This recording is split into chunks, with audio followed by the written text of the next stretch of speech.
My name is Sam Beckman. I'm the author of Malignant Self-Love, Narcissism Revisited. Is pathological narcissism the outcome of genetic inherited traits, or is it the sad result of abusive and traumatizing upbringing and experiences in early childhood or early adolescence? Or maybe it is the confluence of both, nature and nurture. Narcissism or pathological narcissism is not common, but it is a common occurrence that in the same family, with the same set of parents and an identical emotional environment, some siblings, some offspring, grow to be malignant narcissists, while the others are perfectly so-called normal. Surely, this disparity indicates a predisposition, a propensity of some people to developing pathological narcissism as part of their genetic heritage. This debate between genetics or upbringing, nature or nurture, genes or abuse, I think relies on or springs off some obfuscating semantics. When we are born, we are not much more than the sum of our genes and their manifestations. Our brain is a physical object. It is the residence of all mental health and all mental health disorders. Mental illness cannot be explained without resorting to the body, and especially to the brain. And our brain cannot be contemplated without considering our genes. So it's a clear chain of being: genes, brain, mental health, and mental health disorders.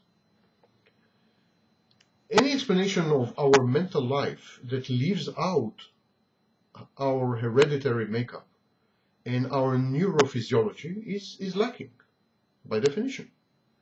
Such lacking theories are nothing but literary narratives if they don't take into account genetic composition and the brain. Psychoanalysis, for instance, is often accused of being divorced from corporeal, physical, bodily reality, and justly so.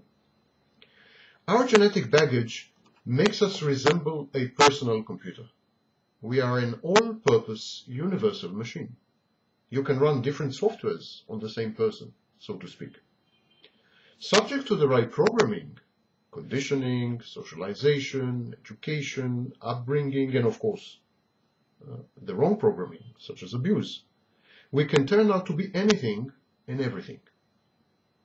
A computer can imitate any other kind of discrete machine given the right software. It can play music, it can screen movies, it can calculate, it can print, it can paint. As opposed to a television set, for instance, a computer is constructed and expected to do multiple chores, multiple tasks, while the television set is expected to do only one thing. So, unlike the television set, and more like the computer, we have multiple purposes. We are a multiple purpose machine. We do not have a unitary function, such as the television set.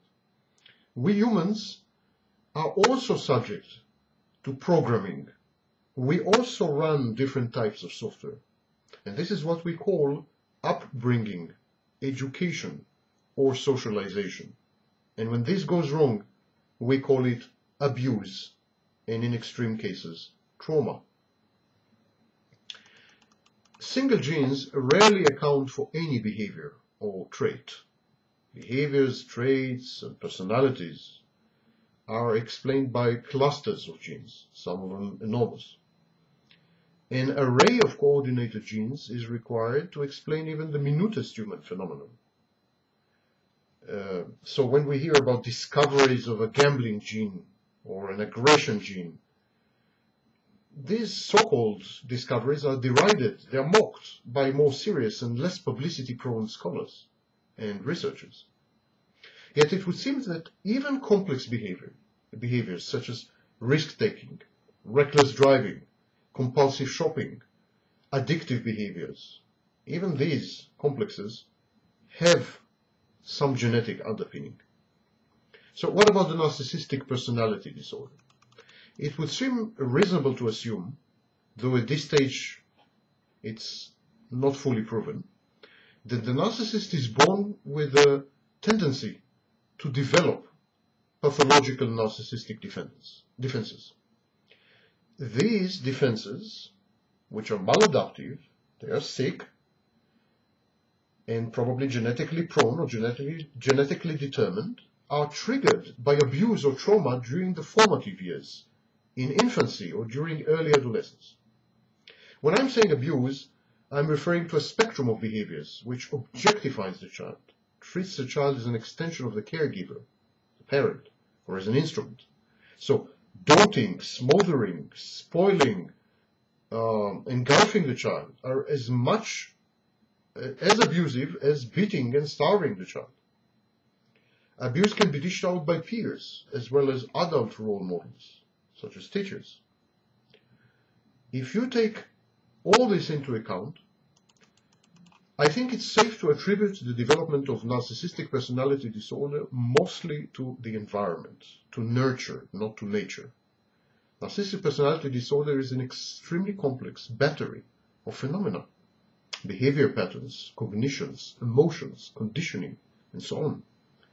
Narcissistic personality disorder is a personality disorder, and even the most ardent proponents of the school of genetics do not attribute the development of the whole personality to genes. It is extremely unlikely. Narcissistic personality disorder is probably the interplay between a genetic template and the abuse and trauma heaped upon this inner computer.